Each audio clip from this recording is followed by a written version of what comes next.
Welcome everyone, it's Jericho with Discover Monroe West Monroe, and this is Zoom into Monroe West Monroe, where we check in with our local attractions and see what they're up to while also pretending that we're there for a little bit.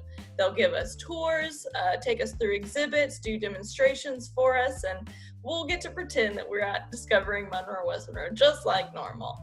As you can see, today we are at the Biedenharn Museum and Garden, specifically the Coke Museum, with Director Ralph Calhoun. Thank you so much for joining us, Ralph.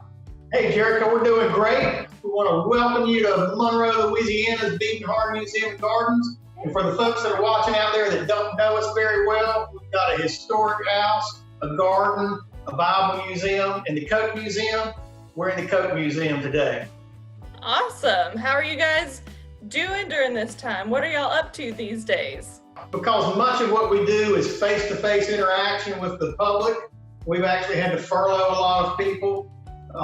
If there's no public, there's no job for some of our people. We did that very quickly. I keep telling people that the perspective on that for us is that in the week before we closed, we had people from 14 different states. We also had folks from Austria and Belgium. And as a director of the museum, there's no way I could subject those people that were visiting us, nor my staff, to possibility of spreading COVID. So we were, I think, pretty quick to close. Obviously, it was the right decision. At that point in time, it felt really funny, but then within 2 to 3 days, it was pretty much everybody was doing it. And it's definitely important to put the safety of our people first above all of this other stuff. So, well, we're excited to be here with you today. What do you have for us? What presentation do you have? We're here in the Coke Museum, and I think and I've got my soda jerk outfit on. So the best thing for us to do is to run through a little bit of the history of the bottling of Coca-Cola. The Biedenharn Museum was founded by Emmylou Biedenharn. Her father was Joe Biedenharn, and he was the first person to bottle Coca-Cola. So I tell people he didn't invent Coke, and he didn't invent the bottle. I hear both of those stories occasionally. He kind of married the two of them together. And really in the history of Coca-Cola and the history of soft drinks in marketing, the bottling of Coca-Cola is a really big deal. So he did that in 1894. And prior to 1894, if you wanted a Coke, you would come into town. Say you lived on a farm somewhere, you would come into town to a confectionery like Mr. Joe ran. You might come to a pharmacy or some sort of soda shop, and they would make you a Coke. So this is a small Coke glass. We would turn around. This is one of the ways we could get Coca-Cola syrup into this glass. Turn this, get just a little bit of syrup in there. Then we get the seltzer bottle, fill it up the rest of the way, stir it, and hand you that Coke. The other way to get Coke at that time would have been through a container, and you pull that lever. If you think about Westerns and when they go into the bar, the saloon, they pull a lever to get their beer. That would be how you would get a Coke also. And that action was called jerking. And that's why the guys who served Coke and the women who served Coke were called soda jerks. My joke on that is I'm one of the luckiest employers in the world. I have, I think right now, 7 different employees that I can call jerks with no trouble whatsoever, because that is their job title. But they get to call me the big jerk. So it kind of evens out in the end. So 1894, you're coming in, you're getting your Coke this way. You really can't take it home. So we got to find a way to be able to serve you. We got to find a way to be able to get Coke into your hands, in your home. Joe Biedenharn ran a confectionery shop in Vicksburg, Mississippi. And one of the things he did, he would cater parties and things. And he was slated to cater a 4th of July Independence Day party, and was supposed to get lemon soda from another person. So he contracted with somebody to get lemon soda, and the man fell through on the contract. So Joe provided the party with lemonade, but I think also Joe was a little upset about that. And within 3 months, he had purchased bottling equipment. So if he couldn't depend on the other guy, Joe was resourceful enough that he was going to bottle his own lemon soda. And he began to bottle lemon soda, grape soda, sarsaparilla, a number of other kind of drinks like that. But interestingly, it was about 2 years before he bottled Coke. So again, 1894, Joe marries this bottle and this Coke together, and he bottles them in something called a Hutchinson bottle. So a Hutchinson bottle, it's a good bottle, but it's not a great bottle, and it's definitely different than the type of bottles that we use today. The top of the bottle looked like this. And so it was called a blob top, because this neck, this part, was more of a blob, and inside we have a metal spring that holds a rubber gasket in place. And to open this bottle, you didn't pull, you actually pushed, and this whole contraption goes into the bottle. That was how you got your drink. They were not always the best bottles as far as the consistency. So you might be transporting these bottles somewhere, and little flaws and bubbles and things in the bottle itself, sometimes the bottle would explode. And for some reason, they actually transported them upside down. So if the bottle went off, it kind of shot down into the buggy, as opposed, I guess, to shooting up and getting all over the guy that was driving the buggy. So that's 1894. We have the Hutchinson bottle. If you come to Biedenharn, you can see some bottles that were used in those very early years by the Biedenharns.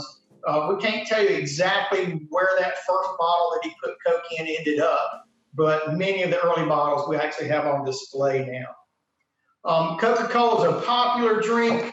They decided in 1900 that they were going to start bottling with a better design. So they went for what they call a straight-sided bottle. And the nice part about it is it had a crown cap, which is a metal cap. Everybody's probably familiar with this, and it crimps onto the top. Carbonation stayed in the bottle better, so you had better shelf life for the product. So that's 1900. If you were bottling Coke, they told you you have to use a straight-sided bottle. The problem with that was there were tons of other colas out there that were using straight-sided bottles. And many of them were devious, and they would try to make their product look like Coke. So you might get a product that had a paper label on it that said Coca-Cola or Coca-Cola with K's, or something that looked like Coke in the same kind of script. And Coke actually had lawyers that were throughout the country that would pursue these people, make them stop and desist bottling like that. But it was the kind of thing you're never going to get ahead of. As soon as the guy stopped using one bottle, he's going to use some other design. So in 1915, Coke decided we have a unique drink. There is no other drink quite like Coca-Cola. We need to develop a unique bottle. They had a competition. A company called the Root Bottling Company out of Terre Haute, Indiana, won with this design. This design had a little bit of a problem also. It was a little bit fat in the middle, never went into production. To the best of my knowledge, only 2 of the original bottles remain. One is in Atlanta at Coca-Cola headquarters. The other is in the hands of a private collector, and we do not know where that is. The bottle we use is a reproduction. If we had one of the originals, we certainly wouldn't have it out where I could drop it or anything like that, but it's a repro. But like I say, the bottle never went into production. Instead, they kind of slimmed it down, and what they came up with is that Coke bottle that's so famous, that it's just iconic.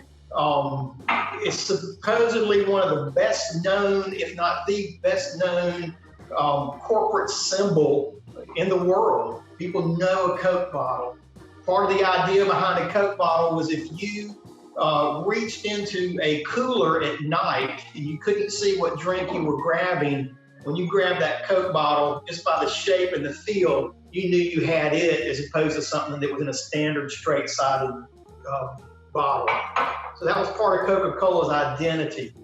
And they used this bottle for many, many years, really on up into the 70s. Then when we get into the 80s, we start to see plastic bottles come into use. Cans are more popular. So Coke used this bottle for years. It really didn't change until the 1950s. In the 1950s, they came in and they finally developed a paint that would stick on the bottle. Paint was always a problem.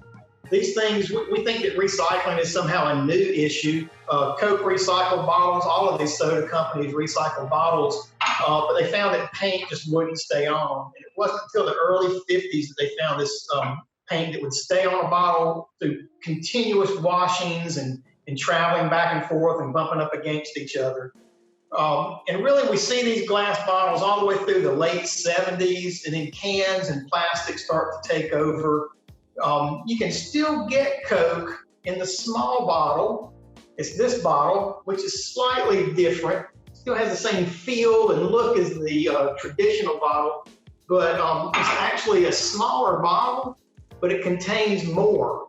This glass bottle, the glass is thicker, holds 6.5 ounces. This actually holds 8 ounces.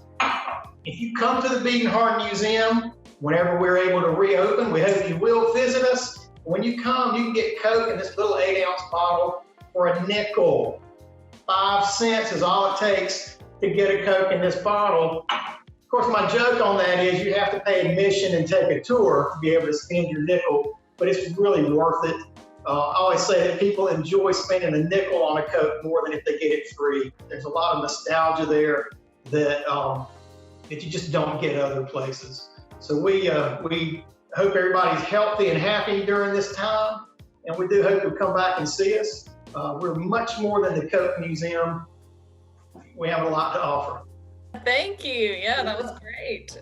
Okay. Thank you for getting us out of our homes for just a second to come and experience the Biedenharn Museum and Gardens. I know I'm definitely putting it on my list of things to head straight towards whenever we finally get to leave our homes. But I definitely encourage all of you to add this to your list as well. The Biedenharn Museum and Gardens has many other cool things to check out there on top of the Soda Jerk exhibit that Ralph just did for us.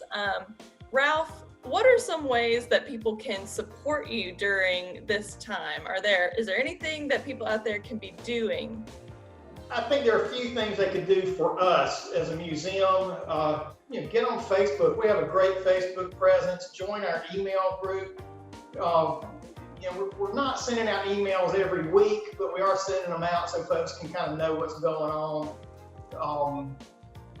Really, Facebook is our biggest platform right now. We're getting ready to do a YouTube channel, and this presentation and some other things will probably find their way onto that in the not too distant future. The other thing that we're doing as a museum, while we're closed to the public, we still have plants that we have to take care of. If you're a public garden, you can't walk away for 4 weeks or 8 weeks and come back and expect to have anything other than a jungle, especially here in Louisiana.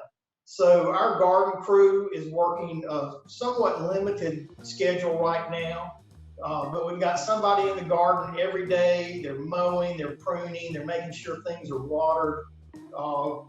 We have to keep that part of our collection growing and pruned. And then right before the virus really broke out, or right before we closed, I was in the middle of putting up an exhibit. Right now, I've come up every once in a while to the museum, and I work on finishing this exhibit that was supposed to open a month ago. It's really been kind of crazy.